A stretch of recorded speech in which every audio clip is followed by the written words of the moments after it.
السلام علیکم پیارے دوستو، بسم اللہ الرحمن الرحیم۔ سچے اور دلچسپ واقعات سننے کے لیے ہمارے چینل کو سبسکرائب کریں۔ ناظرین، مکہ میں آپ صلی اللہ علیہ وسلم کی امانت اور دیانت کی وجہ سے آپ کو امین کہہ کر پکارا جانے لگا تھا۔ آپ صلی اللہ علیہ وسلم کا یہ لقب بہت مشہور ہو گیا تھا۔ لوگ آپ کو امین کے علاوہ اور کسی نام سے نہیں پکارتے تھے۔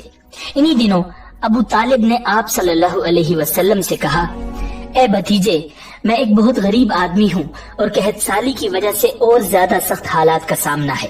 کافی عرصہ سے خشک سالی کا دور چل رہا ہے۔ کوئی ایسا ذریعہ نہیں کہ اپنا کام چلا سکے اور نہ ہماری کوئی تجارت ہے۔ ایک تجارتی قافلہ شام جانے والا ہے، اس میں قریش کے لوگ شامل ہیں۔ قریش کی ایک خاتون خدیجہ بن خویلد شام کی طرف اپنا تجارتی سامان بھیجا کرتی ہیں۔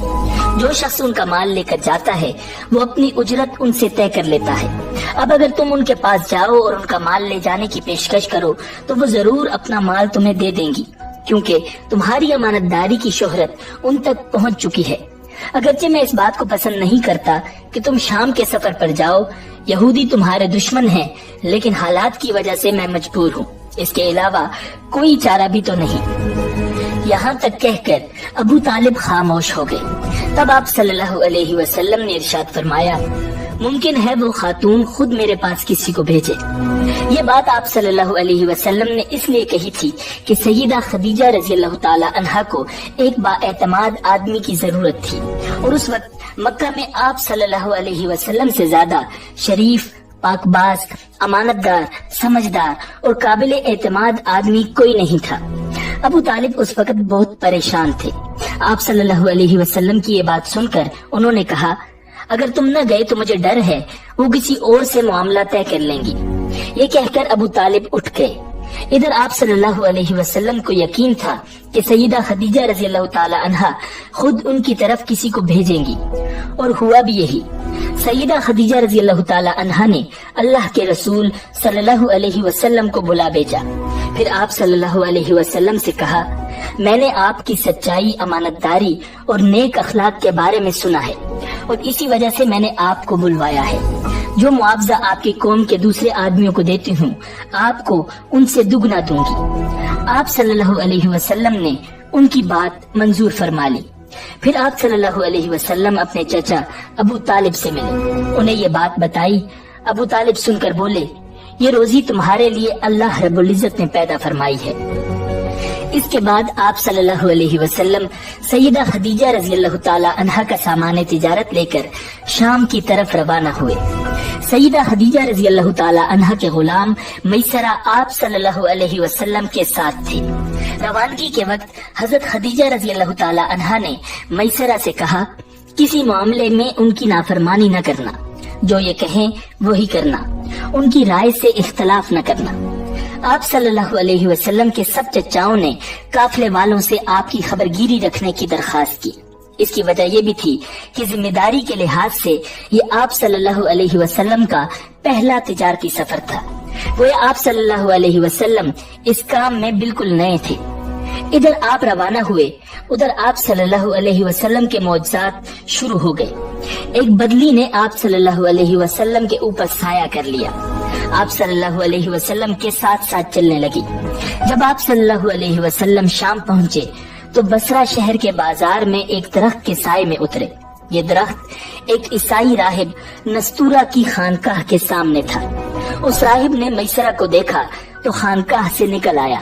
اس وقت اس نے آپ صلی اللہ علیہ وسلم کو دیکھا۔ آپ صلی اللہ علیہ وسلم درخت کے نیچے ٹھہرے ہوئے تھے۔ اس نے میسرہ سے پوچھا، یہ شخص کون ہے جو اس درخت کے نیچے موجود ہے؟ میسرہ نے کہا، یہ ایک قریشی شخص ہے، حرم والوں میں سے ہے۔ یہ سن کر راہب نے کہا، اس درخت کے نیچے نبی کے سوا کوئی آدمی نہیں بیٹھا۔ مطلب یہ تھا کہ اس درخت کے نیچے آج تک کوئی شخص نہیں بیٹھا۔ اللہ تعالیٰ نے اس درخت کو ہمیشہ اس سے بچایا ہے کہ اس کے نیچے نبی کے سوا کوئی دوسرا شخص بیٹھے۔ اس کے بعد اس نے میسرہ سے پوچھا، کیا ان کی آنکھوں میں سرخی ہے؟ میسرہ نے جواب دیا، ہاں بالکل ہے، اور یہ سرخی ان کی آنکھوں میں مستقل رہتی ہے۔ اب نستورہ نے کہا، یہ وہی ہیں۔ میسرہ نے حیران ہو کر اس کی طرف دیکھا اور بولے، کیا مطلب؟ क्या मतलब ये वही है? कौन वही? ये आखिरी पैगंबर हैं। काश मैं वो जमाना पा सकता जब उन्हें ज़ुहूर का हुक्म मिलेगा, यानी जब उन्हें नबूवत मिलेगी। इसके बाद वो चुपके से आप सल्लल्लाहु अलैहि वसल्लम के पास पहुंचा। पहले तो उसने आप सल्लल्लाहु अलैहि वसल्लम के सर को बोसा दिया, फिर आप सल्लल्लाहु अलैहि वसल्लम के कदमों को बोसा दिया और बोला, मैं आप पर ईमान लाता हूँ और गवाही देता हूँ कि आप सल्लल्लाहु अलैहि वसल्लम वही हैं जिनका जिक्र अल्लाह ताला ने तौरात में फरमाया है। इसके बाद मस्तूरा ने कहा, ए मोहम्मद सल्लल्लाहु अलैहि वसल्लम, मैंने आप में वो तमाम निशानियां देख ली हैं जो पुरानी किताबों में आपकी नबूवत की अलामतों के तौर पर दर्ज है। सिर्फ एक निशानी बाकी है, इसलिए आप जरा अपने कंधे से कपड़ा हटाएं। आप सल्लल्लाहु अलैहि वसल्लम ने अपनी शाना मुबारक से कपड़ा हटा दिया। तब नस्तूरा ने वहाँ मोहरे नबूवत को जगमगाते देखा।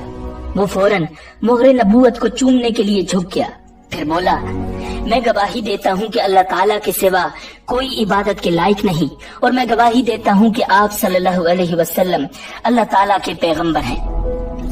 आपके बारे में हजरत ईसा इब्ने मरियम अलैहिस्सलाम ने खुशखबरी दी थी और उन्होंने कहा था, मेरे बाद इस दरख्त के नीचे कोई नहीं बैठेगा सिवाय उस पैगंबर के जो उम्मी यानी अनपढ़, हाशमी, अरबी और मक्की यानी मक्का के रहने वाले होंगे।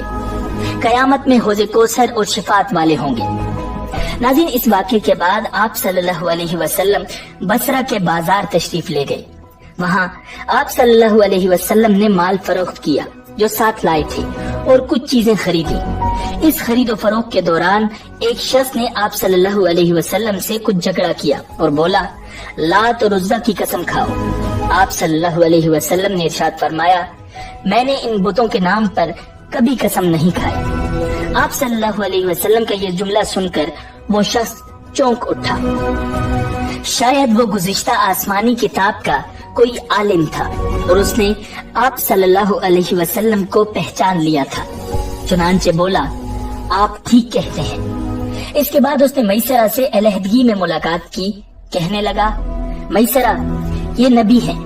कसम है उस जात की जिसके हाथ में मेरी जान है, ये वही है जिनका जिक्र हमारे राहिब अपनी किताबों में पाते हैं।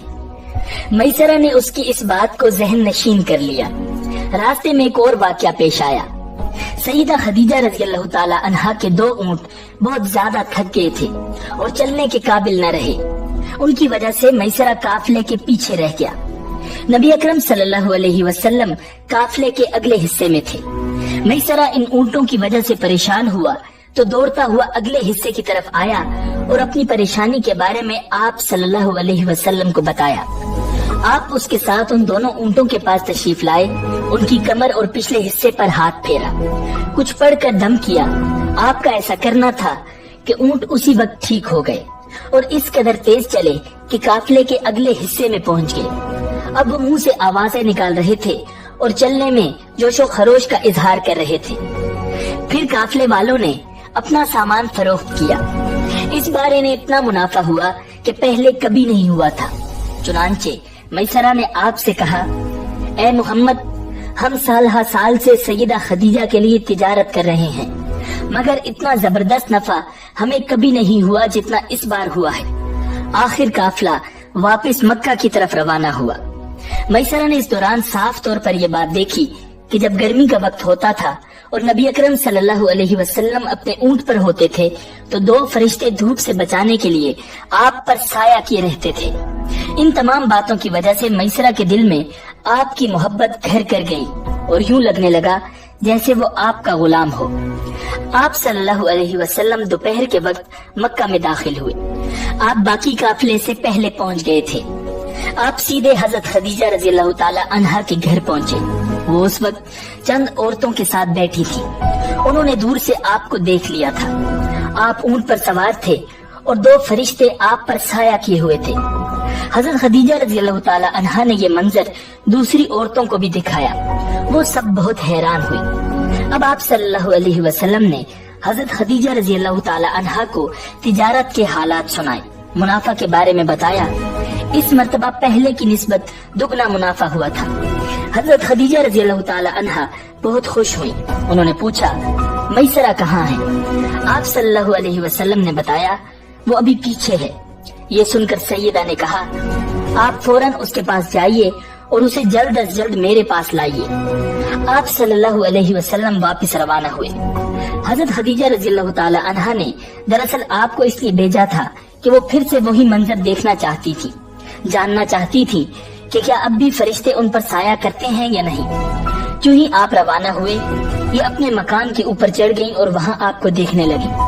आप सल्लल्लाहु अलैहि वसल्लम की शान अब भी वही नजर आई। अब उन्हें यकीन हो गया कि उनकी आंखों ने धोखा नहीं खाया। कुछ देर बाद आप सल्लल्लाहु अलैहि वसल्लम मैसरा के साथ उनके पास पहुंच गए। हजरत खदीजा रज़ियल्लाहु ताला अन्हा ने मैसरा से कहा, मैंने इन पर 2 फरिश्तों को साया करते हुए देखा है, क्या तुमने भी कोई ऐसा मंजर देखा है? जवाब में मैसरा ने कहा, मैं तो ये मंजर उस वक्त से देख रहा हूँ जब काफिला यहाँ से शाम जाने के लिए रवाना हुआ था। इसके बाद मैसरा ने नस्तूरा से मुलाकात का हाल सुनाया। दूसरे आदमी ने जो कहा था वो भी बताया, जिसने लात और उज्जा की कसम खाने के लिए कहा था। फिर ऊंटों वाला वाकया बताया। ये तमाम बातें सुनने के बाद सैयदा खदीजा रज़ियल्लाहु ताला अन्हा ने आपको तयशुदा उजरत से दुगना दी, जबकि तयशुदा उजरत पहले ही दूसरे लोगों की निस्बत दुगना थी। इन तमाम बातों से सैयदा खदीजा रज़ियल्लाहु ताला अन्हा बहुत हैरान हुई। अब वो अपने चाचाजाद भाई वर्का बिन नौफल से मिली। ये पिछली किताबों के आलिम थे। सैयदा खदीजा रज़ियल्लाहु ताला अन्हा ने उन्हें जो कुछ खुद देखा और मैसरा की जुबानी सुना था वो सब कह सुनाया। वर्का बिन नौफल उस वक्त ईसाई मजहब से ताल्लुक रखते थे, इससे पहले वो यहूदी थे। सैयदा खदीजा रज़ियल्लाहु ताला अन्हा की तमाम बातें सुनकर वर्का बिन नौफल ने कहा, खदीजा, अगर ये बातें सच हैं तो समझ लो मोहम्मद इस उम्मत के नबी हैं। मैं ये बात जान चुका हूँ कि वो इस उम्मत के होने वाले नबी हैं। दुनिया को इन्हीं का इंतजार था, यही इनका जमाना है। नाज़रीन, यहाँ ये बात भी वाज़ेह हो जाए कि नबी अकरम सल्लल्लाहु अलैहि वसल्लम ने सैयदा खदीजा रज़ियल्लाहु ताला अन्हा के लिए तिजारती सफर सिर्फ एक बार ही नहीं किया, चंद सफर और भी किए।